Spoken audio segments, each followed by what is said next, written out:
On va refaire un focus rapidement sur l'intelligence artificielle, parce que c'est Dis-moi. hyper important. Et puis comme tu disais tout à l'heure, ça fait 1 an que ChatGPT a fait un peu une révolution dans le digital, etc.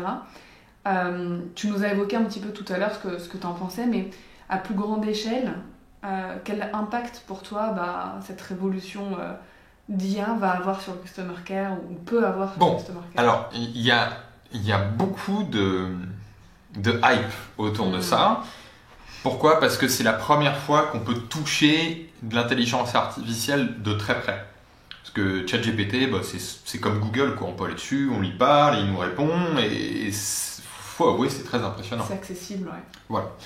Donc ça, c'est un truc qui est, j'avoue, c'est impressionnant, c'est accessible. Faut juste comprendre ses défauts. Ça a été entraîné sur de la connaissance qui est universelle. Et donc, ChatGPT, ou les modèles de langage modernes, c'est un peu monsieur tout le monde. Sauf qu'on ne peut pas prendre monsieur ou madame tout le monde dans la rue et dire « Toi, viens là, gère mon support client ». Personne ne ferait ça. Et pourtant, c'est ce que beaucoup de marques veulent essayer. Pourquoi ? Parce que construire un échange avec des clients, ça demande de la connaissance métier, ça demande de l'historique. Tu vois, un agent de support client, ça ne se forme pas du jour au lendemain. Il faut vraiment de l'expérience. Et en fait, quand tu mets ChatGPT pour le mettre à répondre à tes clients, même si tu lui donnes du contexte, même si tu lui donnes de la doc, il va souvent passer à côté, quoi. Mais c'est totalement normal parce qu'en fait, il faut comprendre que ces intelligences artificielles-là, à la base, ça marche un peu comme ton clavier d'iPhone. Ton clavier d'iPhone, je ne sais pas si tu as déjà fait ça, mais tu fais « je » et puis à chaque fois, ça te suggère un mot. Puis tu appuies sur le premier mot, ça fait une phrase qui a à peu près du sens. Et ben, ChatGPT, à la base, ça marche littéralement comme un clavier d'iPhone, mais qui a été entraîné sur tout le net. Et donc, c'est très impressionnant, ça a l'air intelligent, mais le principe, c'est de te faire une phrase qui a l'air plausible. C'est juste ça, le truc. C'est juste faire une phrase qui a l'air très plausible, voire même quasiment vraie, sur de la connaissance universelle. Par exemple, demander qui est le réalisateur d'un film, si le film est connu. En fait, le truc, c'est que n'importe qui dans la rue, tu lui demandes cette question, la personne saura. Donc, ChatGPT est plutôt bon à gérer ce genre de questions-là. Mais quand tu mets ça dans ton support client, n'importe qui dans la rue ne peut pas gérer ton support client. C'est normal. Ça demande de l'expérience. Faut juste... Je pense que c'est une bonne technologie. Ça va aider énormément de choses dans plein de métiers. Mais il ne faut pas prendre ça comme argent comptant. Il faut juste utiliser la technologie pour ce qu'elle sait faire et connaître les avantages et les inconvénients. Donc nous, le parti pris qu'on a chez Crisp, il est double. C'est de se dire, comme ces IA, elles ont quand même une certaine capacité d'intelligence, on va se servir de leur capacité d'analyse pour aller lire la documentation à la place de l'utilisateur et dire à l'utilisateur, ta question c'était ça, moi je pense que on peut le résoudre comme ça. Mais ça ne va pas au-delà. L'IA ne prend pas de décision.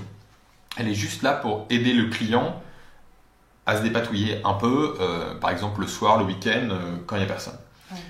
Et l'autre intérêt, comme je te disais, c'est de faire des réponses plausibles. ChatGPT, il fait des réponses qui sont très plausibles. On peut utiliser cette capacité d'intelligence pour t'aider toi à faire de meilleures réponses. Mais à la fin, c'est toi qui as le contrôle. C'est ça. Et j'aimerais bien ton avis sur une question parce que depuis 1 an que l'intelligence artificielle a enflammé Internet, dans le milieu du customer care, on observe 2 teams. Il y a la team comme nous, donc des professionnels de la relation client qui prennent l'intelligence artificielle pour ce qu'elle est, donc comme tu dis, d'un outil qui va nous aider à aller plus loin. Et il y a la team inverse, opposée, peut-être de certaines entreprises ou certaines personnes pro-intelligence artificielle qui sont, comme tu disais, en mode l'intelligence artificielle va remplacer l'humain, bientôt les agents de service client n'existeront plus. On a même eu le cas, je ne sais pas si tu as vu ce post passer sur LinkedIn, de quelqu'un qui poste un extrait d'une conversation téléphonique d'une vraie cliente humaine avec un agent robot et qui disait bientôt ce sera ça, et en fait la conversation c'est vrai pareil très humaine. Et en fait ma question c'est pourquoi autant de monde a envie de jarter l'humain du customer care?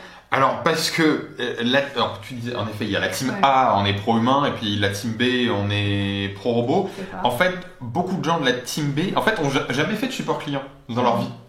Et du coup, en fait, ils savent pas. En fait, beaucoup même d'entreprises qui se lancent aujourd'hui dans l'IA pour faire du support client, j'ai l'impression qu'ils ont jamais fait de support avant. Enfin, franchement, nous, on s'est dit, s'il y a une techno, faut la tester, faut l'évaluer. On est très très loin des stats annoncées par les boîtes qui balancent des chiffres de 70%. Ouais. La vérité, enfin nous dans notre cas, avec quelque chose qui est la meilleure version de GPT, qui est GPT-4, on est à 5-7%. Et encore, faut filtrer certains trucs. Pourquoi ? Parce qu'en fait, nous, il y a déjà beaucoup de choses qui sont automatisées, parce que les clients ils vont voir la doc et tout. Et donc en fait, ceux qui viennent nous contacter, c'est les trous dans la raquette en fait. C'est les trucs qui sont trop compliqués. Oui. Donc en fait, tu vas mettre un robot là-dedans, il va faire n'importe quoi. Donc je pense que c'est la raison principale. On a évalué nous réellement ces technos-là, et aujourd'hui on est très très loin. J'ai vu un post LinkedIn aussi, ça fait cas d'usage un peu dans la presse. C'est une entreprise qui a viré en gros une grosse partie de sa masse salariale, notamment des agents de support, en disant nous on les remplace par l'intelligence artificielle. Et en fait j'ai été voir leur Trustpilot, ils étaient à 1,3 avant. Donc en fait, vous auriez eu pas de support ou en support, ça revient au même. Je pense qu'il y a un gros problème de vision de qu'est-ce que doit être aussi le customer care. Parce que c'est, à mon avis, ces entreprises, comme tu dis, qui veulent se débarrasser des humains très vite et remplacer par l'IA, elles n'ont pas la bonne vision du care. Pour elles, c'est un pôle de dépenses. C'est pas quelque chose que j'utilise comme force aussi pour l'entreprise. Et puis, en fait, la question, c'est pas de se dire est-ce que c'est des robots qui répondent ou est-ce que c'est des humains, c'est pourquoi les gens ils nous contactent. Si ils nous contactent, c'est qu'on s'est planté quelque part. C'est qu'il y a eu un bug, une mécompréhension, parce que le produit il est nul et qu'ils veulent le renvoyer. Et en fait, pour faire un bon support client, il faut faire en sorte que les gens n'aient pas besoin de support client. Ça paraît contradictoire, mais c'est comme ça qu'il faut on se rend utile en essayant de faire ça. Nous, chez Crisp, aujourd'hui, on a à peu près la même charge de support client depuis quelques années. Pourquoi ? Parce qu'en fait, on fait en sorte d'écouter ce que les clients ont à nous dire. Et donc, quand il y a un bug, une mécompréhension, on se dit, mais si le client il nous dit ça, c'est peut-être qu'il y en a eu 10, 20 qui ont pensé la même chose. Donc on prend ça très au sérieux et on implémente ça. Il n'y a rien de pire que les entreprises qui embauchent de l'humain pour pallier à un produit merdique. Par exemple, c'était cet été, mon frère s'est marié et ils ont utilisé une photobox. Ils utilisent beaucoup, tu mets une borne photo et puis tu te prends en photo avec tes amis devant et un photobooth. Voilà, un photobooth, exactement. Et en fait, en paramétrant le fond des images que tu imprimes, j'étais sur leur interface qui est nulle. Et en fait, je suis arrivé face à un bug, je les contacte au support client, ils me disent « Ah oui, mais ça c'est simple, c'est parce que c'est un bug connu, ça arrive très souvent, faut faire ça, ça, ça. » Pourquoi puisque tout le monde vous le dit, pourquoi vous ne corrigez pas le problème ? En fait, ça sert à rien d'avoir des robots dans ce cas-là, autant juste corriger le problème. Oui, complètement. Et c'est pour ça aussi que ce que je suggère vraiment aux entreprises qui démarrent, mettez pas un chatbot direct, genre parlez à vos clients, parce qu'en fait, vous allez essayer d'automatiser des problèmes, ça va juste s'amplifier après. Et qu'on va peut-être même pas comprendre au début en plus. Donc. Exactement, donc en fait, l'expérience client, c'est bien plus que de parler à son client. En fait, quand ton client il te parle, il t'aide aussi. Le but, c'est pas d'aider que le client, c'est bidirectionnel, c'est un échange. Et surtout pour des moyennes entreprises, c'est crucial d'avoir cet échange-là avec ses clients parce qu'ils vont vraiment aider à améliorer le service, améliorer le produit. Et puis, ça permet de comprendre qui ils sont. Enfin, moi, chez Crisp, tout le monde fait du support. Enfin, même moi. Pourquoi ? Parce que ça nous permet de comprendre qui sont nos clients. Si on mettait un robot, on comprendrait rien. Non, je suis d'accord. Et même en mettant une intelligence artificielle qui analyserait ce que les gens ont à nous dire, elle va réduire énormément. Même moi, on a une équipe de support client, même si on me synthétise moi les problèmes, et ben en fait quand je fais du support, que c'est un peu le rush et parce que il y a beaucoup de gens en vacances, je fais un peu de support dans ce cas-là, et ben je me rends compte que il y a des trucs qui sont évidents qu'il faudrait qu'on corrige en fait. Oui. Et c'est hyper important que tout le monde fasse du support. Par exemple, nous on a une règle chez Crisp pour le produit, c'est quand tu fais une merde, tu gères ta merde. Alors, désolé du langage, mais le principe c'est un développeur fait un bug, il y a 100 clients qui se plaignent, et ben c'est ton problème. Ok, donc c'est lui qui va répondre. Ouais, pourquoi ? Parce que quand tu sais que si tu crées un gros problème, que tu n'as pas vérifié, tu n'as pas checké les bugs, et ben, que ça va se répercuter sur le support et emmerder toute l'équipe en fait, et ben en fait tu t'y prends 2 fois avant d'appuyer sur le bouton magique pour envoyer en production, quoi. Oui. C'est prendre conscience des conséquences aussi qu'une action qui paraît petite peut avoir sur les clients. Et sur tout le monde dans la boîte. Et il n'y a rien de pire que les boîtes qui fonctionnent en silo avec monsieur le directeur, le département marketing, le département support, le département produit, tout ça c'est isolé. Les clients ils parlent au support client avec des problèmes qui sont hyper récurrents. Le produit ne gère pas ces problèmes-là. Et du coup, on se retrouve avec des boîtes en silo, personne n'est content, le marketing ne comprend pas vraiment qui sont les clients. Moi je crois vraiment dans ça, où tout le monde doit mettre un peu la main à la pâte. Alors ça ne veut pas dire faire du support toute la journée, mais en faire un peu pour comprendre qui sont les clients, c'est quoi leurs problèmes, qu'est-ce qu'ils ont à nous dire. Donc demain, si vous écrivez à Crisp, peut-être que c'est un des cofondateurs qui vous répondra. Ah oui, mais ça arrive souvent, hein, c'est pas rare. C'est fun. À peu près 1 heure par jour que je prends. J'adore faire ça, c'est hyper fun. Et puis c'est hyper gratifiant, on imagine souvent les clients qui sont là pour se plaindre, mais pas du tout. Oui. En vrai, le ratio de plaintes, souvent c'est ce qui marque les entrepreneurs parce que c'est ce qu'ils redoutent le plus.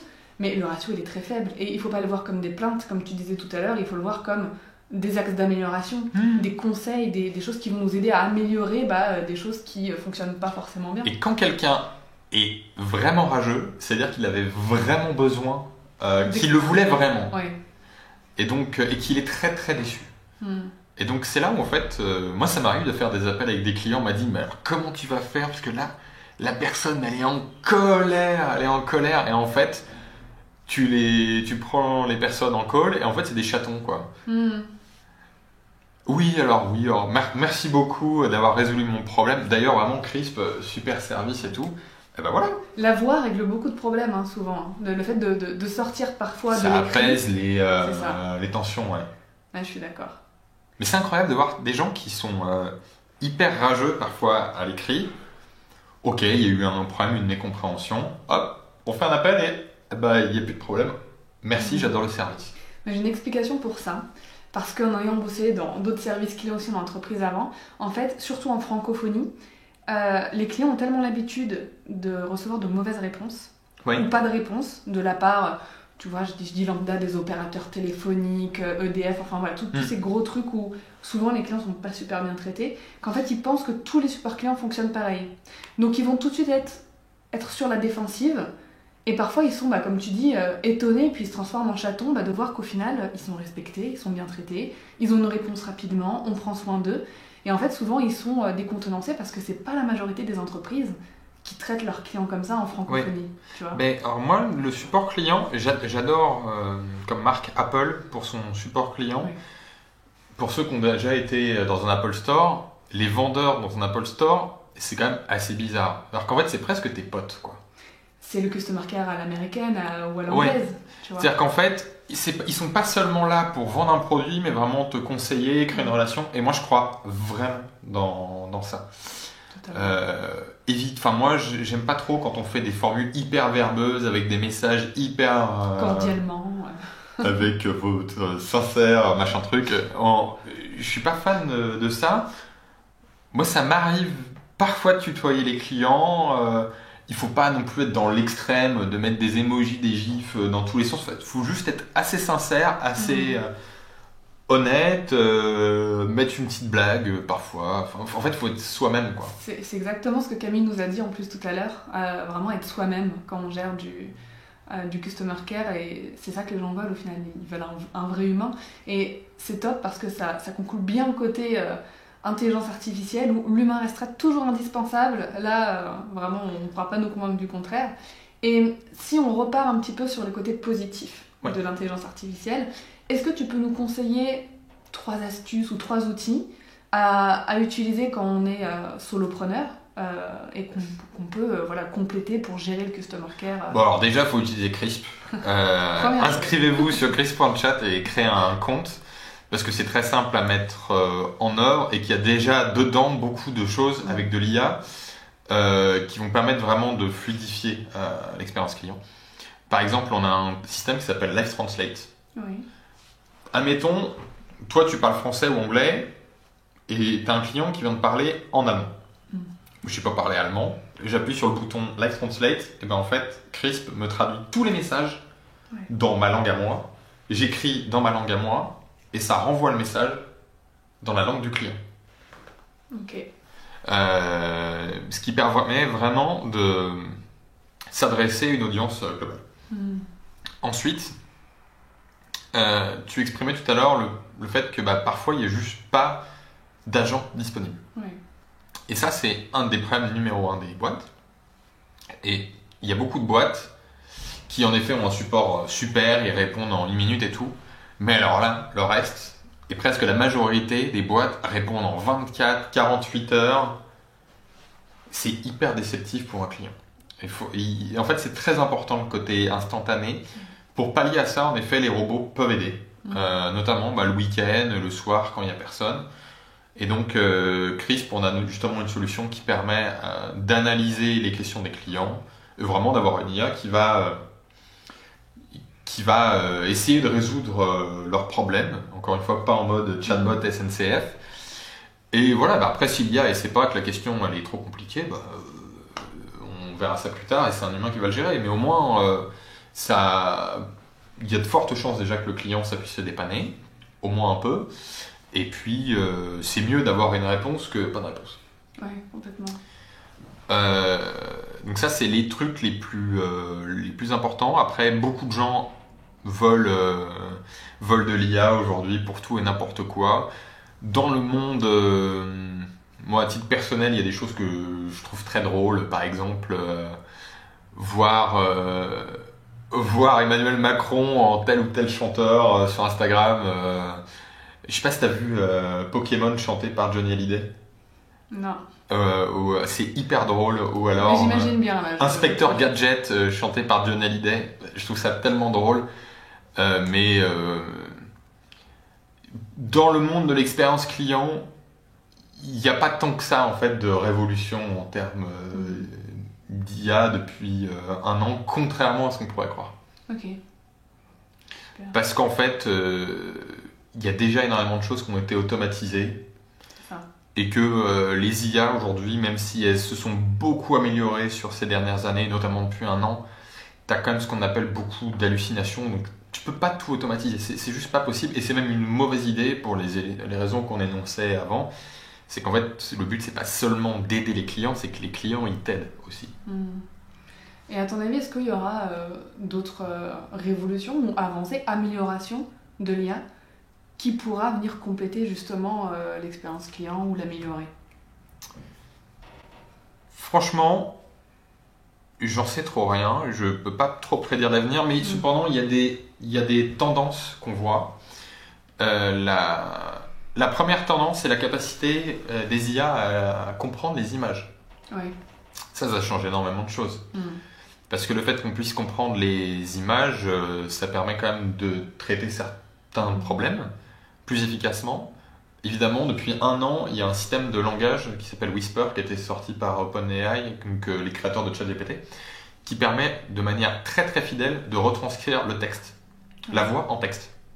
Donc ça, je pense, dans tous les systèmes de call center, ils vont utiliser énormément ça pour retranscrire la parole et pour analyser ce que les clients ont dit de manière plus efficace, de faire ce qu'on appelle l'analyse de sentiment dessus, savoir s'ils sont pas contents. Ça marche très bien depuis 1 an. Et vraiment, pour vraiment améliorer l'expérience client à l'avenir, il faudrait vraiment des robots beaucoup plus intelligents. Oui. Avec une capacité de mémoire, notamment. Et émotionnelle aussi, peut-être. Alors, les robots... des ressentis ou... Les robots n'ont pas d'émotion. Oui. Ils ne font que les simuler. Et donc, ils peuvent très bien la simuler. Mais ça n'est que de la simulation, après. Hein. Ça reste fake, quoi. Oui, ce sera forcément fake. Le système n'a pas de conscience. Il ne fait juste que faire croire que c'est un humain. Oui. C'est très différent. Ouais, c'est clair. Et c'est pareil, il y a une tendance, alors on s'éloigne peut-être un petit peu, mais ça peut être intéressant d'en parler, parce que ça fait partie aussi de la vie d'une entreprise, une tendance d'influenceurs en intelligence artificielle, ouais. Totalement ancrée en intelligence artificielle, et les marques qui voient un avantage du style, en fait, peut pas y avoir d'erreur avec un robot, peut pas y avoir un problème de communication. C'est assez intéressant. Parce que... On dirait vraiment des vraies personnes, hein, c'est assez flippant. Oui, je sais bien de quoi tu parles. Mais alors, il y a un truc, ça utilise massivement un système qui s'appelle Agen. C'est une boîte en intelligence artificielle. Concrètement, ils reprennent plusieurs briques. Tu as une brique de génération de personnes qui ressemblent à des humains et une brique de parole. Mais en fait, la brique de parole, elle est assez marrante parce que la voix, même si elle est très bonne, la retranscription de la voix, elle est quand même textuelle à la base. Beaucoup de pubs comme ça sur Instagram ou sur TikTok où c'est des marques qui ont créé une pub et elles ont mis la voix en français. Mais tu sens que la pub elle a été faite en anglais à l'origine. Et en fait ça veut rien dire. Ça veut rien dire, ouais. Exactement. Mais parce que il y a plein de mots qui peuvent avoir vachement d'ambivalence. Est-ce que tu veux ajouter quelque chose sur cette thématique, sur CRISP, un dernier mot ? Ouais, écoute, je pense que faut arrêter d'avoir peur de l'intelligence artificielle. Le robot, je pense pas qu'il va nous remplacer humains. Et contrairement à ce qu'on croit, pas forcément dans l'expérience client. Je parle pas seulement du support client, mais vraiment dans l'expérience client. Parce que, encore une fois, beaucoup de choses ont été automatisées par le passé. Et qu'en fait, les problèmes qui restent, ça reste beaucoup de problèmes compliqués à résoudre. Et donc, je ne crois pas vraiment que les machines vont nous remplacer. Je ne crois pas à Terminator, si tu veux. Mais voilà, je pense que c'est très important juste de considérer ces clients. D'ailleurs, j'ai relu récemment un article que j'avais fait en 2017. Et donc, je suis très fier d'avoir écrit, parce que je l'ai complètement oublié. Tu as déjà vu Monstres et compagnie ? Oui. Germaine, ça te parle ? Tu sais, la dame verte. Eh ben, en fait, faut pas être Germaine, quoi. Genre, quand t'es avec tes clients, faut être le plus sympa possible. Et si t'es sympa, eh ben, il faut te le rendre 1000 fois. Je suis d'accord. Voilà, c'est tout. Merci Baptiste. Merci Dorian.